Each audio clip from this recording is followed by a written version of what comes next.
Hello. हाँ बच्चों, आज अपन एक अगला चैप्टर पढ़ेंगे पृथ्वीराज चौहान के बारे में, और उसमें हम आपको आज बताएंगे तराइन का प्रथम युद्ध कब और कहाँ हुआ और उसके कारण क्या है ना। तो तराइन का प्रथम युद्ध पृथ्वीराज चौहान वंश का ये राजा था, जिसको पृथ्वीराज तृतीय भी कहते हैं, और तुर्क आक्रमणकारी मोहम्मद गौरी के बीच में 1191 ईस्वी में तराइन के मैदान में हुआ था। और यह जो तराइन का मैदान है वो हरियाणा के कुरुक्षेत्र के पास स्थित है। इस युद्ध के मुख्य कारण हैं जो अब आपको बताएंगे। पहला कारण जो है, मोहम्मद गौरी की विस्तारवादी नीति थी और वो मध्य एशिया में अपना साम्राज्य का स्थापित करना चाहता था, विस्तार करना चाहता था साम्राज्य का। उसे आर्थिक साधनों की ज़रूरत भी थी और वो भारत से ही प्राप्त हो सकते थे। उस समय तत्कालीन भारत की राजनीतिक परिस्थितियां भी अनुकूल थी। उस समय भारत के विभिन्न राजवंश आपस में एक दूसरे को नीचा दिखाने की कोशिश में लगे हुए थे और एकता का और संगठन का अभाव था उनमें। मोहम्मद गौरी उसी दुर्बलता का पूरा ज्ञान उसे प्राप्त था और उसी का ही फायदा उठाना चाहता था। इसलिए उसने सबसे पहले पृथ्वीराज चौहान रूपी बाधा को दूर करने का निश्चय किया। दूसरा जो कारण है, मोहम्मद गौरी और पृथ्वीराज के मध्य संघर्ष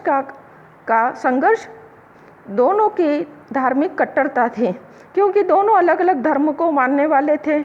जैसे कि हम देखते हैं कि वो इस्लाम धर्म को मानने वाला था मोहम्मद गौरी, और पृथ्वीराज चौहान हिंदू था, राजपूत राजा था। लेकिन डॉक्टर दशरथ शर्मा ने इस पर संदेह प्रकट किया है और कहा है कि ये तो आंशिक कारण हो सकता है। वास्तव में दोनों का महत्वाकांक्षी होना और अपने साम्राज्य का विस्तार करना, ये उनके प्रमुख कारण हो सकते हैं। तीसरा जो कारण है, मोहम्मद गौरी का लाहौर तथा सरहिंद पर अधिकार हो जाना, और सरहिंद का दुर्ग चौहानों की सीमा के निकट था, जो चौहानों के लिए एक खतरे की घंटी थी। पृथ्वीराज चौहान को खरीदने के लिए अपने सामंत गोविंदराज के साथ सरहिंद की तरफ कूच किया। जब इसकी सूचना गौरी को मिली तो वो भी शत्रु से मोर्चा लेने के लिए आगे बढ़ा। दोनों की सेनाएं अब तराइन के मैदान में आमने सामने डट गई। युद्ध के आरंभ में चौहानों का पलड़ा भारी रहा। उससे तुर्क सेना में खलबली मच गई, मगर गौरी ने साहस नहीं खोया और अपनी संपूर्ण शक्ति के साथ राजपूतों पर टूट पड़ा। अब गौरी और पृथ्वीराज चौहान के सामंत जो था गोविंदराज आमने सामने थे। गौरी ने गोविंदराज पर बर्छा चलाया, जिससे उसके आगे के दांत टूट गए।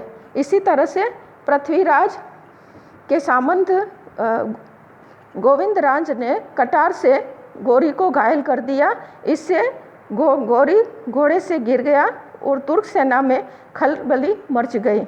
तुर्क सेना के कुछ लोगों ने गौरी को सुरक्षित रण क्षेत्र से बाहर निकाला और तुर्क सेना के पांव खड़े हो गए। वे मैदान छोड़ करके भागने लगे और पृथ्वीराज की सेना ने उस समय तुर्क सेना को वैसे ही जाने दिया और वो पीछा नहीं किया। पृथ्वीराज ने सरहिंद का किला जीत लिया और दुर्ग रक्षक जो था काजी जियाउद्दीन, उसे विपुल धनराशि देकर के गजनी भेज दिया। अब इस युद्ध के परिणाम ये हुए कि पृथ्वीराज चौहान की जीत हुई है और मोहम्मद गौरी की अपमानजनक हार हुई है। वो पराजय का प्रतिशोध लेने के लिए तैयारी में जुट गया और इस युद्ध में पृथ्वीराज ने बहुत ही भारी भूलें की है। और उसमें पहली भूल ये थी कि पृथ्वीराज चौहान ने मोहम्मद गौरी की भागती सेना का पीछा नहीं किया और उसे यूं ही जाने दिया। और दूसरा ये कारण था कि दुर्ग रक्षक काजी जियाउद्दीन जो था, उसको वो अजमेर लेकर के आया और उसे विपुल धनराशि देकर के गजनी भेज दिया। और यही उदारता जो है उसे भारी पड़ गई थी और जो ये सैनिक नियमों के खिलाफ थी। ठीक है बच्चों, वाह, थैंक यू।